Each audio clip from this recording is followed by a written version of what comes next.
Seperti biasa, admin akan membahas sedikit topik yang masih hangat di Battlefield The Heaven, yaitu di episode 45 dan episode 49.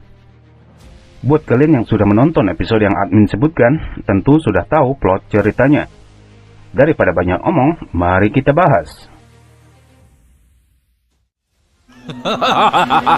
师弟，我们又见面了。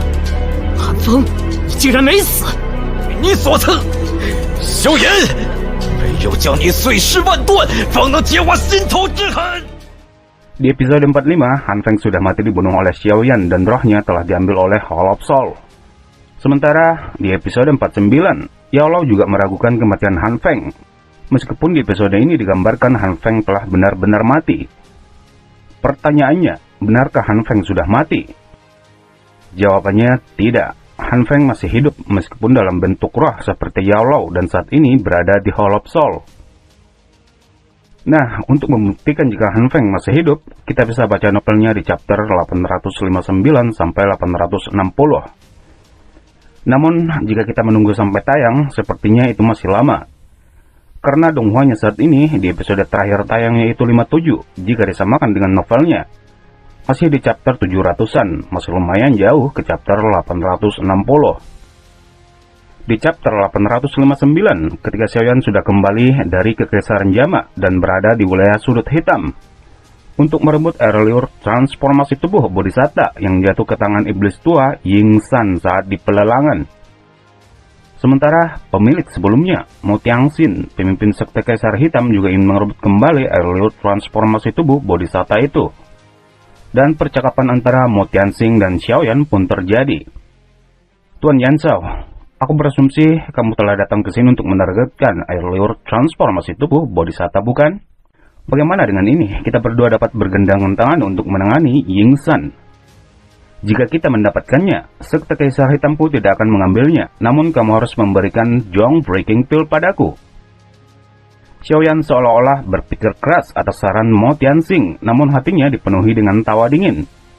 Ying San dan Mo Tianxin adalah rubah tua licik, tak satupun dari mereka bisa dipercaya. Namun sama seperti Xiaoyan berencana untuk menyetujui, suara samar tiba-tiba bergema. Pemimpin sekte Mo, jika kamu benar-benar ingin mencari seseorang untuk bekerja sama, mengapa kamu perlu mencarinya?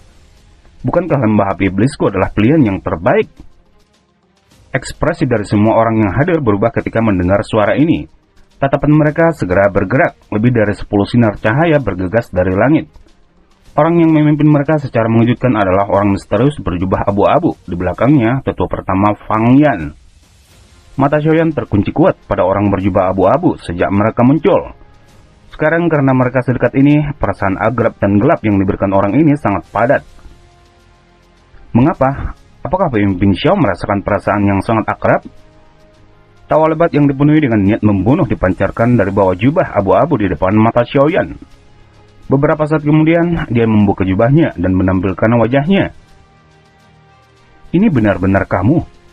Mata Xiaoyan tiba-tiba menyusut ketika dia melihat wajah yang akrab.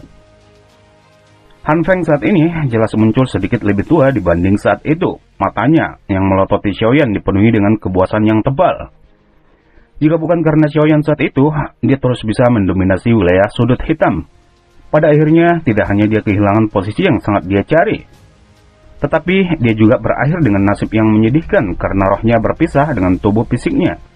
Jika dia tidak mengendalikan api surgawi She-Heart Flame, atau dengan bijak menemukan kesempatan untuk memberikannya kepada seorang Dozon Hall of Soul, sepertinya dia akan sudah lama diambil oleh Hall of Soul untuk dimurnikan. Bagaimana dia bisa hidup sampai sekarang? Namun beruntung bahwa Dozon dari Hall of Soul telah secara khusus mengutus seseorang untuk menemukan tubuh seseorang ahli Dozong untuk Han Feng karena dia mengambil inisiatif untuk memberikan api surgawi. Setelah itu, dia memukul orang itu sampai rohnya tersebar dan memungkinkan Han Feng menelan dan menyerap tubuh dan mendapatkan kembali kekuatannya saat ini. Namun, ini adalah metode untuk menunda waktu. Tubuh ini bisa paling memungkinkan dia hidup selama lebih dari 1 dekade. Setelah itu, fisik akan terpecah secara otomatis. Rohnya hanya bisa menghilang bersama dengan tubuh fisik yang membusuk ini.